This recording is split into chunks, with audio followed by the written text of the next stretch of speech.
Former 2 Division World Champion Luis Pantera Neri ng Mexico at former 3 Division World Champion Jonriel Cuadro Alas Casimero ng Pilipinas. Dalawang fighters na paborito ng kanilang mga kababayan dahil sa kanilang mga estilo sa ibabaw ng boxing ring. Handa silang makipagpatayan para lang maibigay ang isang magandang bakbakan. At sa kanilang pagtutuos ngayong June 6 sa bansang Japan, parehong nangako ang dalawang boksingero na knockout ang magiging resulta ng laban. Ngunit isa lang ang dapat na manalo at ang isa ay babagsak. Para kay Casimero, hindi lang simpleng panalo ang nakataya sa laban na ito.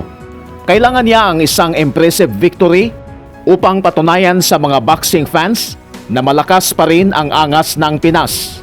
Sa kanyang edad na 37 years old, marami ang nagdududa kung kaya pa ba niyang bumalik sa tuktok ng boxing at maging world champion muli. Kung hindi daw siya umalis sa MP Promotions, malamang ay naging 4 Division World Champion na daw itong si Casimero. Bagamat hindi naman natalo si Cuadro Alas nitong nakaraang mga taon, pero hindi naman daw mga kampiyon ang kanyang nakalaban in the last 4 years.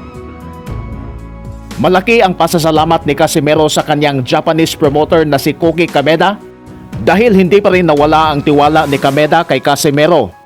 Naniniwala si Kameda na malakas pa rin si Cuadro Alas kaya naikasan niya ang kanilang laban kontra sa Mexican champion na si Luis Neri.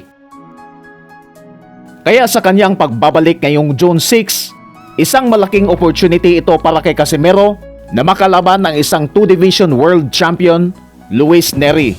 Kailangang manalo si Casimero sa laban na ito upang makabalik siya sa world ranking at manatiling buhay ang kanyang pangarap na makalaban ng undisputed champion at pound for pound fighter Naoya the Monster Inoue. Samantalang si Luis Pantera Neri naman ay kumpiyansa na hindi ang tulad ni Casimero ang tatalo sa kanya. Pinagmamalaki ni Luis Neri na siya ang unang nagpatumba sa Japanese monster na si Naoya Inoue.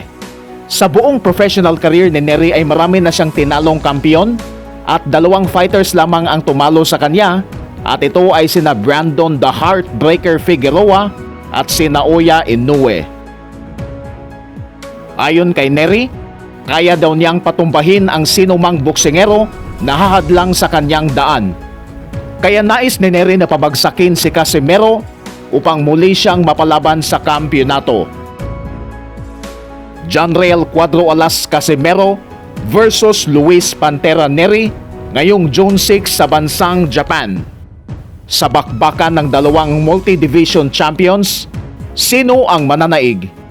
Sino ang magtatagumpay sa laban ng dalawang boksingerong uhaw sa kampyonato?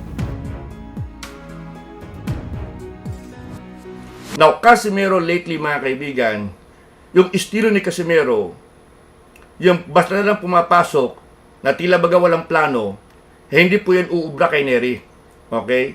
Kinakailangan ni Casimero ibalik yung forma niya nung nilabanan niya si Zolani Tete for the Bantamweight Championship. Yun ang kailangan na forma. Yun ang gusto nating makita kay Casimero, yung ganung klaseng forma. Hindi nagmamadali, may approach, may tactical approach mga kaibigan, at kumakaunter. Kasi susugod itong si Neri. Kinakailangan huwag salubungin ni Casimero. Ito ang naging problema ni Naoya Inoue. Masyado siyang kumpiyansa, gigil na gigil, sinalubong niya sa first round itong si Neri at muntik na siyang ma-knock out. Pinabagsak siya sa first round ni Luis Neri in 2024. So nakita nyo mga kaibigan, si Neri ay isang talagang hit-seeking missile. Hindi mo kailangan salubungin. Kailangan gamitan mo ng taktika. Pag merong isang wild na toro na papalapit sa'yo, hindi mo yan sasalubungin. Gagamitin mo yan ng smooth style, elusive style ng isang trained matador. Ganun ang klaseng laban dyan eh. Kasi papasok na parang wild na toro itong si Neri.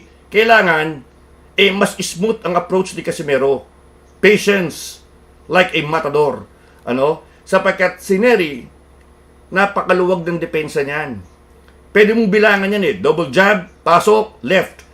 Pwede mong timingan itong si Luis Nery, bagay na kailangan ni Casimero. Unang sumikat si Luis Nery noong 2017 matapos niyang talunin ang undefeated champion, Shinsuke Yamanaka. Si Yamanaka ang WBC Bantamweight champion mula sa 2011 hanggang sa 2017, pero 2 beses siyang tinalo via knockout ni Luis Nery. Luis Pantera Nery. Sports time.